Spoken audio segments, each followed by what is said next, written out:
Hey everybody, welcome to the Addiction Unlimited podcast, where you get to learn everything you want to know about addiction and recovery. I'm your host, Angela Pugh, co-founder of Kansas City Recovery, life coach, and recovering alcoholic. To learn more about me, you can listen to episode 0 on your podcast app or find us on the web at addictionunlimited.com. Well, Adam, this is exciting because I have not had very many repeat guests on Addiction Unlimited podcast. So I am super stoked to have you back on.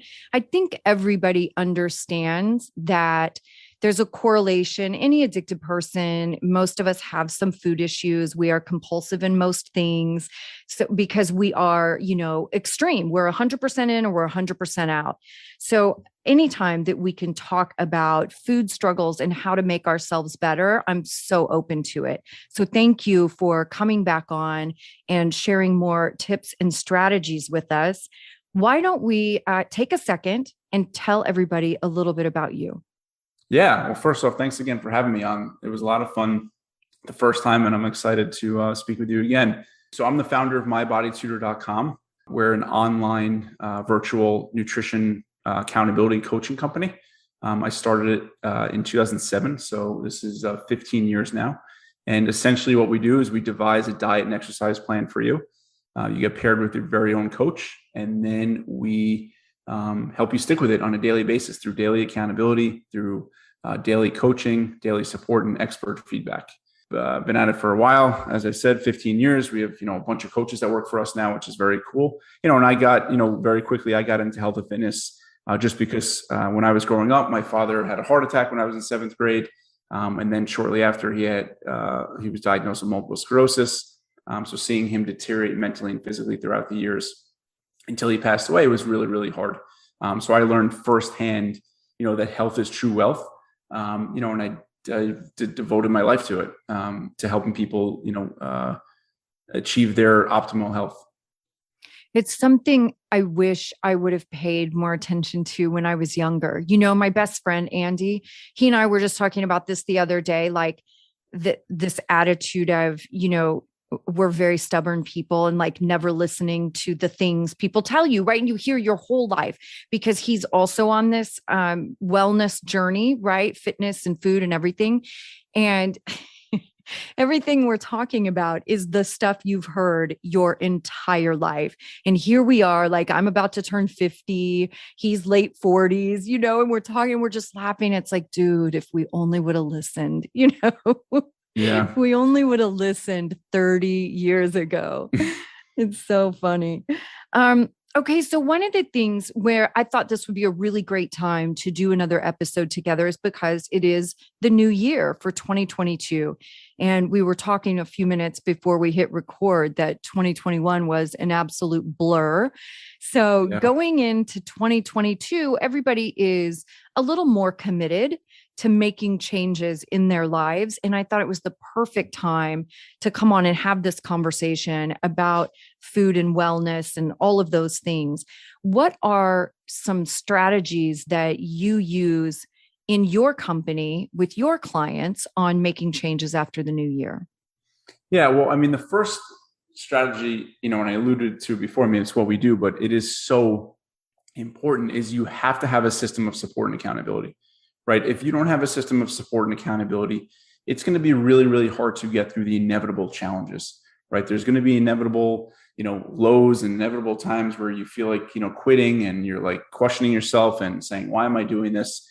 So having that system of support and accountability is truly a game changer. Because we know when we're left to our own devices, when we're left to our own inner voice, that inner voice usually wins. And, I often say, like, a good coach ideally changes that inner voice, and it helps you challenge that inner voice. But without that, that inner voice is going to say, why bother? Or I'll start fresh tomorrow, or I'll start fresh next week, or whatever it might be. So the first and foremost thing is definitely setting yourself up with a system of accountability and support, because the truth is, a lot of people, and it's great, they get excited about the new year, 2022, et cetera. But like, just because the date is changing, or I should say, if the only thing changing is the date, you're not going to change for the long term. There has to be other things. And the biggest thing is having a system of accountability and support. I had to really start looking at it as a long-term thing too, instead of, because before it was always about how I looked, right? It was always about the weight. Oh, I want to lose X amount of pounds, fit X size, whatever. It was always about superficial nonsense, which is probably really why it wouldn't stick. So for me, I had to get to that place that was like, dude, this is about treating your body better. This is about regaining your strength and flexibility and mobility and endurance and all of those things. Like, I want to be playing with my nieces and nephews in 20 years, possibly playing with their kids and able to do that. It really, my mindset had to shift to a much bigger picture for me to be able to stay committed. Yeah. I mean, having a compelling vision and really thinking about who you want to be and why you want to be that person is so powerful. And sure, losing weight, looking great is great and is important, but like that doesn't usually last. There has to be something way deeper. So for you, you found it to be, your personal freedom ultimately, right? You want to be able to move the way you want to move. You want to be able to do what you want to do. You want to be able to play with your nieces and nephews and ideally, hopefully their kids, et cetera. Like, so you found your motivation that lasts. And I think a lot of people, have a short-term motivation, whether it's a vacation or, whatever it might be, that as soon as that passes, then their motivation, is fleeting. It's gone. Right. What do you think is the most powerful piece of creating that support and accountability? Is it just to make you stick to it? Is it the connection? Because I know in my community, I always preach, like, you have to have a tribe. You don't have to be like me and go start a podcast and shout it from the rooftops that you're sober or an alcoholic, right? Like, I get that. We can be private, but you do have to have some people that really know who you are and what's happening in your life. And it's because of the camaraderie and acceptance and the unconditional love that we have for one another. That's the important piece of that accountability and support in my community. What is the importance of it in your community? Well, the importance is for us, our clients sign up because they realize they need something more, right? They realize, their friend, the person they tried to, they promised they would be good with, wasn't working, right? And I call it the difference between peer accountability and pro accountability, right? It's very, very easy to kind of lie and just let your friend off the hook. My mom is a perfect example. She's a former high school English teacher. She tutored for the SATs. And of course, when it was time for me to take the SATs many, many years ago, she wanted to help me and I didn't take it seriously because she's my mom, right? So when you have, a professional whose sole job is to help you be the best version of yourself, help you get out of your own way, it changes everything, right? Because they're able to tell you the hard truths. They're able to give you some tough love when necessary. And they can see your blind spots, right? And they also know how they are an expert at helping you change your behavior. Because ultimately what this is about behavior modification, right? For sure. So, that's the way we approach it. Yeah, I love that. What would you say is the biggest struggle you see people go through when they're trying to make changes in this way? I think that's a really good question. I would say there's several. I mean, the number one I would say is this this idea that they have to be perfect. Just trying to do everything at once. And there's so many perfectionists that we work with, and they feel like if they can't be perfect, then why bother? And then they wind up not bothering. Right. And a big part of what we do is we help people change their mindset. And I always say all or nothing leads to nothing every single time. Right. Instead of all or nothing, try to change it to always something. Because, and I'm a recovering perfectionist, perfectionists have this idea that like, if they can't exercise for 1 hour, if they can't eat quote unquote perfectly, then again, why bother doing anything? But that's not how life works. This is a marathon. This is for life, right? So it can't be this on and off switch, right? It can't be turning it off or on. It has to be, let's say you're having a really busy week or month, turning it down instead of turning it off, so to speak. Oh, that's a great way to look at it too. Turning it down, not turning it off. Yeah, because it's easy to just throw in the towel on a whole day. I'll tell you a big struggle I had last year is when I realized that one cheat meal can wipe out your entire calorie deficit for a week. It's like, that's not fair, Adam. That is not fair. Yeah. But it was very defeating to me in the moment, when I realized, because you like to think, well, I can have a cheat meal. Like, that's not a big deal. One cheat meal, like, that's probably healthy, like to have a day. I know many years ago when I was younger, Sunday was always my day, right? I didn't go to the gym. I ate whatever I wanted to. Like, that was my freedom day. Yeah. And you like to think that you can do something like that. It was certainly at my age. It works differently, but it was really defeating to get caught up in that and go, wow, like, does it have to be perfect every minute of every day? I just have to do it exactly right to achieve anything? Yeah. I mean, listen, there's no question as we get older, it gets more challenging. But there is certainly room for flexibility in the right plan, right? And one of our mantras is we want our clients to be fit and happy, not fit and miserable, right? And for you to never enjoy your cheeseburger and fries and your ice cream, again, that's you're after. I mean, that's the keys to my heart. Like I refuse to give that up, right? So we really help our clients work that in. But to your point, yes, as we get older, there's definitely perhaps less room for flexibility, but there still is some flexibility because, being quote unquote perfect all the time is just not sustainable or desirable. Right. Well, and on that age thing too, this is an important thing to point out because I was kind of racking my brain for a good year, maybe a little over a year, trying to figure out why I was working out so hard and I had made so many changes in my diet and I wasn't seeing, like, my body was different, but my weight was not. And I certainly wasn't seeing results for the level of change I was making. And so I really had to seek out, like, realizing, I'm 49 and a half, I'm perimenopausal. Like, this is a different ball game. I can't just Google, a regular sort of diet, lifestyle, meal plan.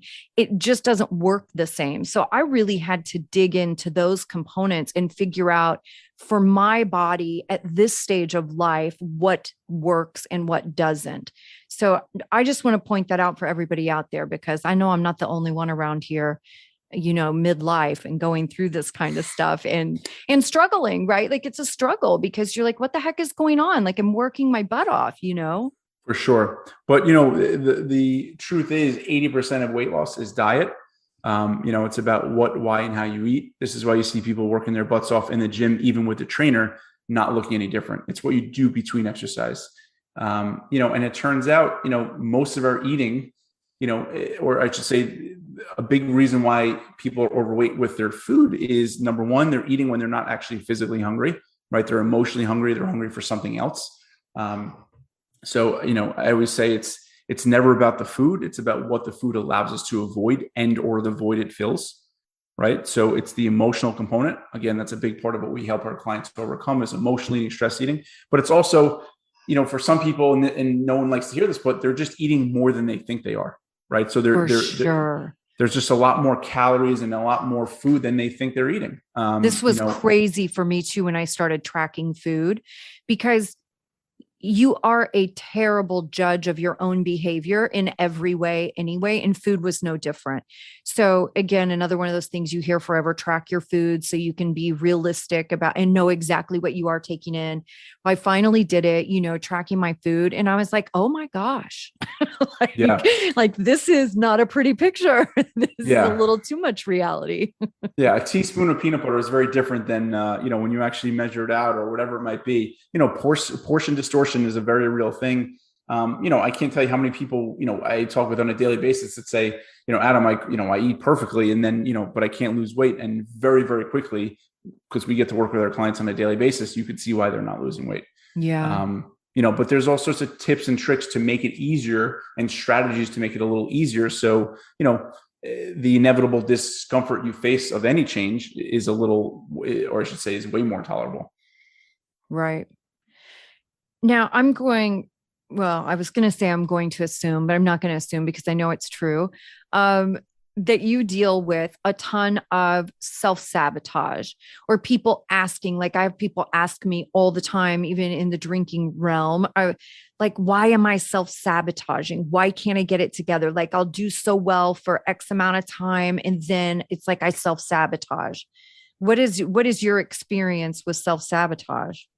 Yeah. So self-sabotage is ultimately, my definition is fearing the very thing you say you want to accomplish, right? So you're fearing the very thing you say you want to accomplish.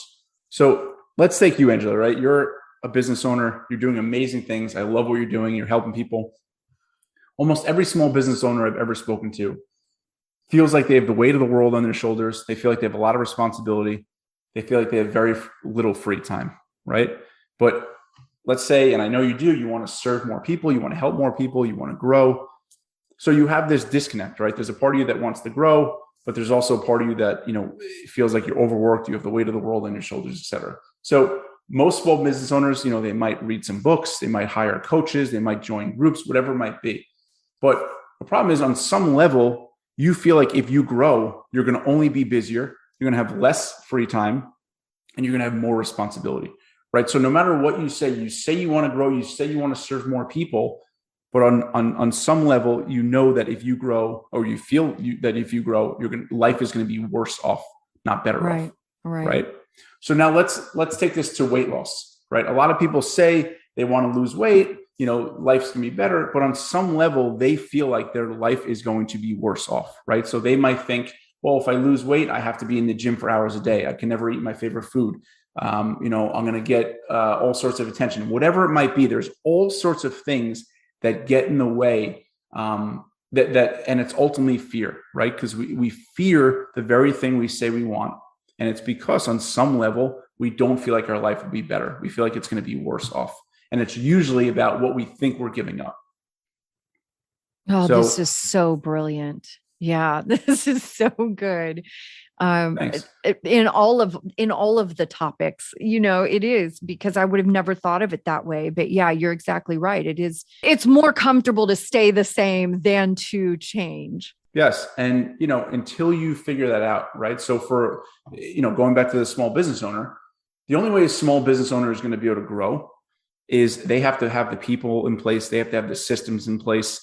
They have to believe that they can A, handle the growth, and B, if they when they do, their life's not going to be absolute misery because they have just zero free time, right? So until they have the people in place, the systems in place, they're never going to be able to put forth all the amazing, brilliant tactics they learn in these books, courses, coaching, et cetera. Right. So for a person, when it comes to weight loss or alcohol, whatever it might be, you can have all the support in the world, all the coaching, et cetera, but you really have to nail down how your life is going to be better. And a really powerful exercise, and I do this with my clients, is, tell me 5 ways your life will be better off. Right. So 5 ways your life will be better off. 5 ways your life will be worse off. And then challenge those assumptions, because usually, almost always, how you think your life will be worse off is a story you tell yourself. It's an assumption, it's a belief, but it's not actually true, right? So for example, with weight loss, you don't have to work out for hours a day. You don't have to give up your favorite foods forever. Like those are things people tell themselves to stay where they are. Right. And what came to me, like when you were explaining self-sabotage, what came to me for myself was the maintenance of it, right? Because it feels like to get this body that I want, and I am realistic, right? Again, I'm of a certain age. Like I don't expect to look how I did at 25, although actually I probably looked my absolute best at 40. But I'm not having some expectation that I have that body again, right? Things change and I'm okay with that. But the part that scares me is the maintaining it. It feels so hard to get there. And then I'm like, holy crap. Like if I get there, which feels painful, then am I going to have to stay in that pain to maintain it? Right.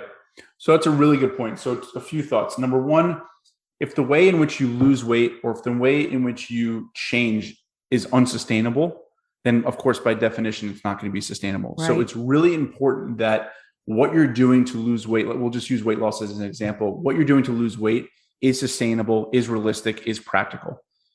Otherwise, you're never going to be able to stick with it, right? So I obviously don't believe, in crazy restrictive diets. I don't believe in exercising for hours a day, because that's not going to last, right? My goal with our clients is to make this the last program they ever do. So for you, it would be like, all right, well, how do we make these changes sustainable?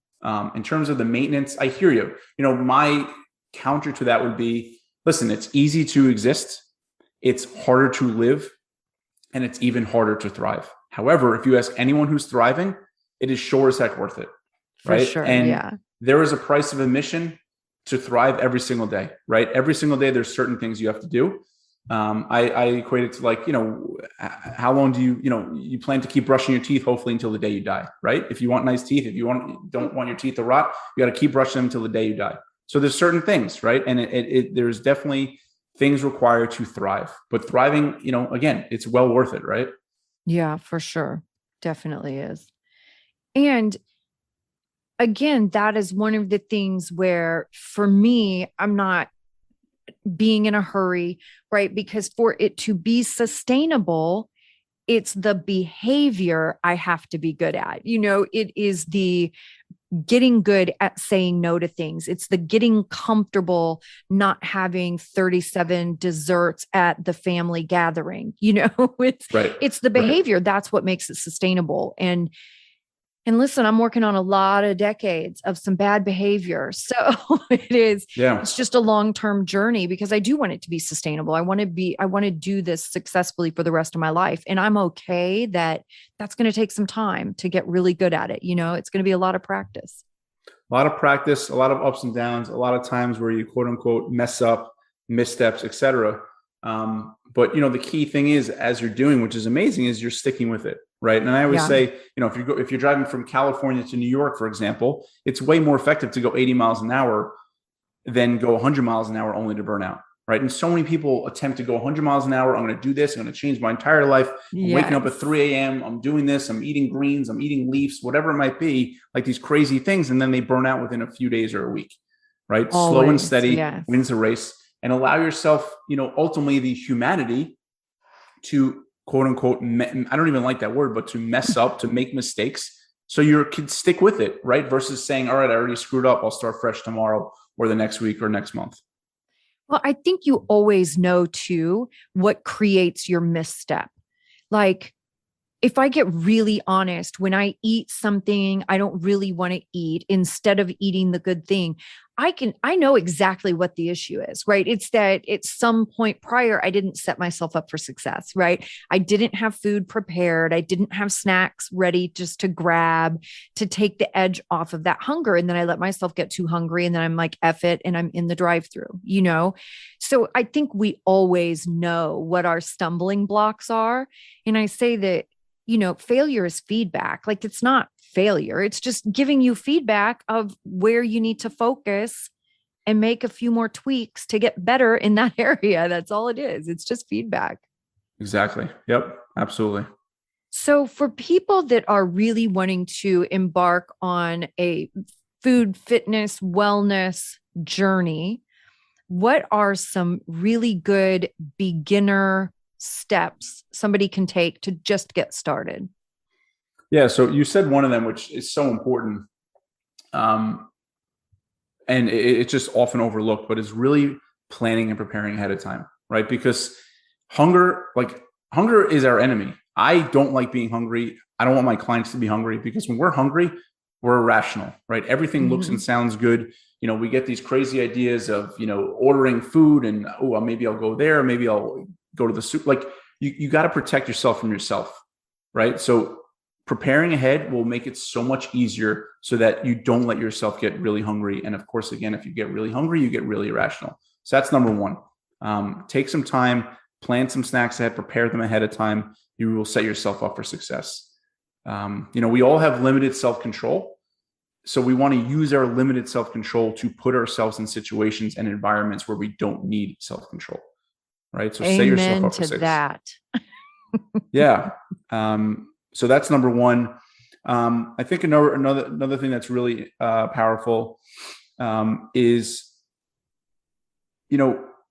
and we joked around this, how people say be mindful, et cetera. But everything we're trying to do is about intentionality, being mindful. One of the easiest ways and practical ways is to practice pausing before you eat. Just take a deep breath, slow down for a sec and ask yourself, like, do I really want this? Am I hungry, or am I eating to change the way I feel? Am I hungry, or am I eating to change the way I feel? And just give yourself that gift of a breath. I mean, how often do we just stop what we're doing? We're going a million miles a minute. Just stop and take a deep breath and just allow yourself to catch yourself, right? Do I really want this? Am I hungry, or am I eating to change the way I feel?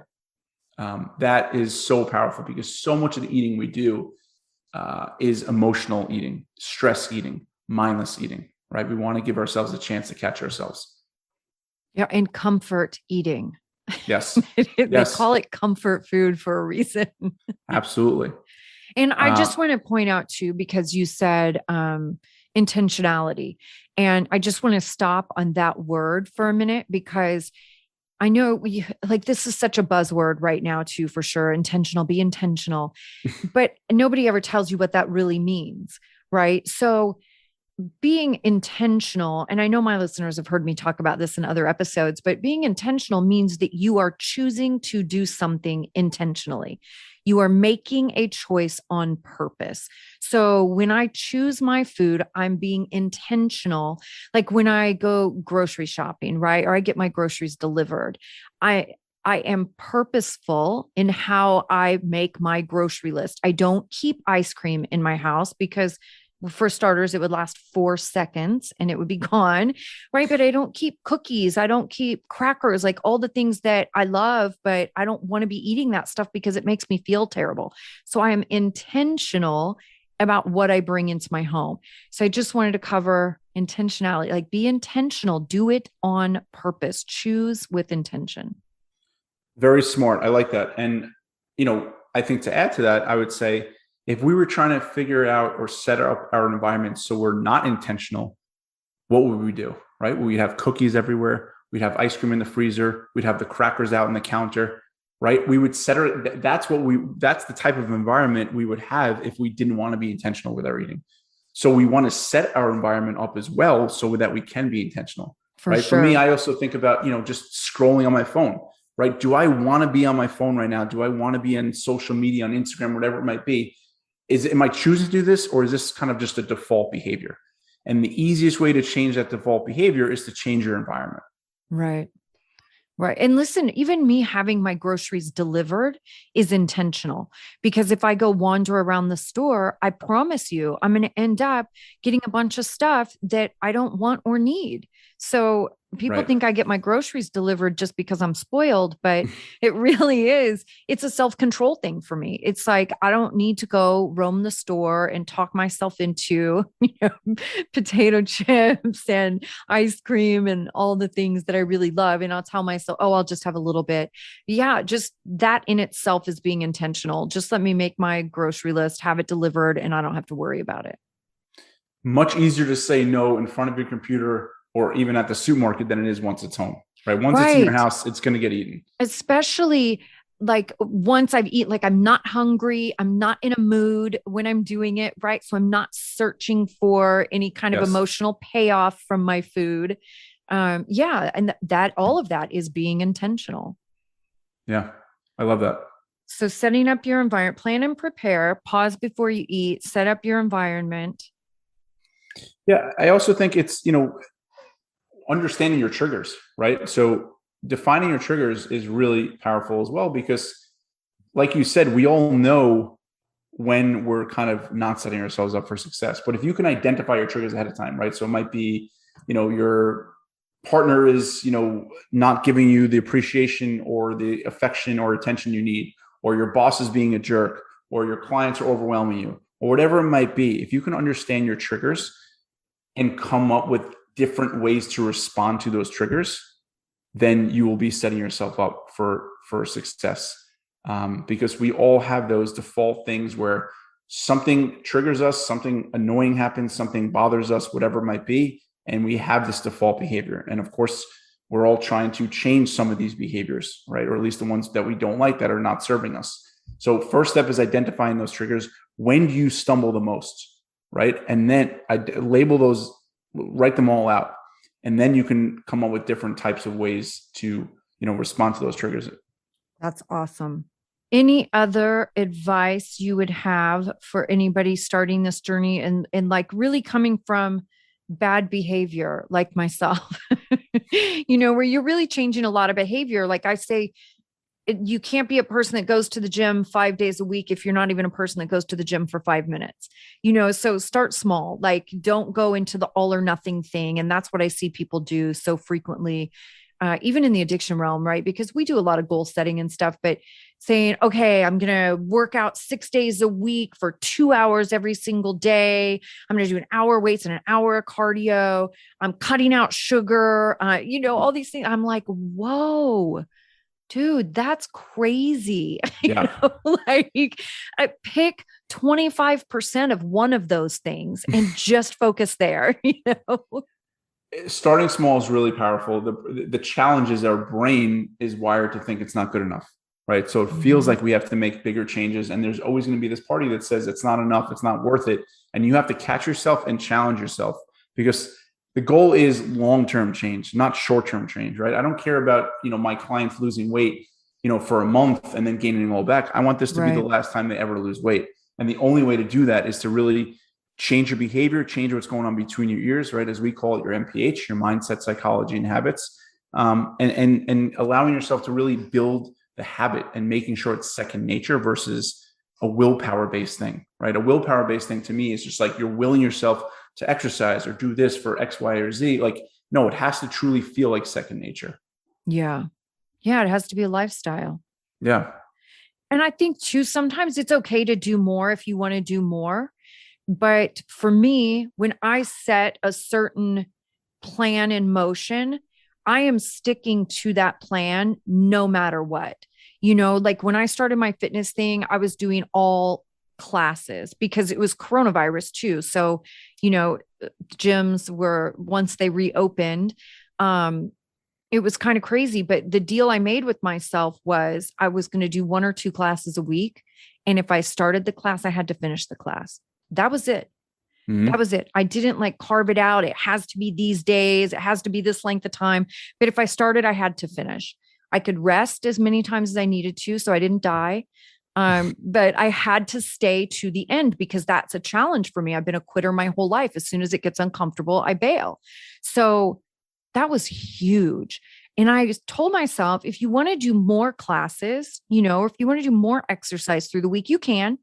But you're not going back on the deal you set with yourself. There's no cut, there's no shortcuts, but I can do more, but there's no shortcutting my deal with myself.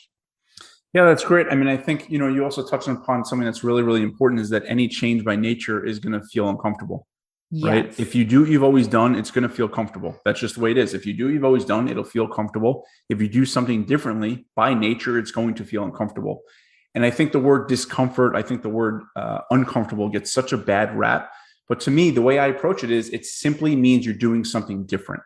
And that's a good thing, because if you do what you've always done, you're going to keep getting the same results. If you do something different, then you're going to get different results. And if you're feeling uncomfortable, if there is discomfort, then you're going to, you're improving, right? You're changing direction. And that's why I always say discomfort is our compass. And, what you did, which was really smart, is you did these classes where it's really hard to walk out of a class when you're feeling uncomfortable, right? Like it's much harder to walk out with people around or, online or whatever, versus you just being by yourself. It's a form of accountability. Yeah. And, another thing that really helped me was having to show up at a certain time, because in COVID, we had to reserve our spots for our classes because they could only have so many people in the room. Right. So I had to reserve it. Right. And it was that accountability of knowing I had to be there at a certain time, instead of leaving it to my brain where I'll go, oh, you know what? I can go later. I'll go later today. I don't need to go right now. And then I won't go. So that was a really good piece for me too. And I just want to say this for my listeners, because I feel like they don't understand how bad it was when I started. But I literally had a lady in one of my classes in the very beginning, like when the class ended, she's like, "Are you okay? I didn't know if I needed to call somebody because I was sitting down. Like I was just so out of shape, but that was my deal with myself. I could sit down if I needed to. I knew I wouldn't be able to do everything in the classes because I hadn't worked out in a long time.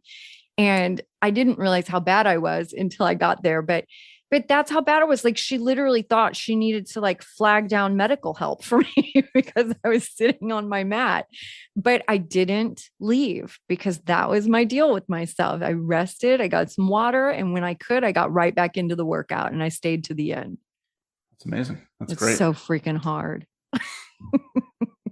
But I don't mind a little public humiliation, Adam. I proved that in my drinking life. I don't mind some humiliation. I'm good at it. I'm good at that discomfort. But I think too, discomfort, being uncomfortable is almost how I know I'm probably doing it right. Yes. Like it needs to be uncomfortable. That's a really good sign that you're on the right path.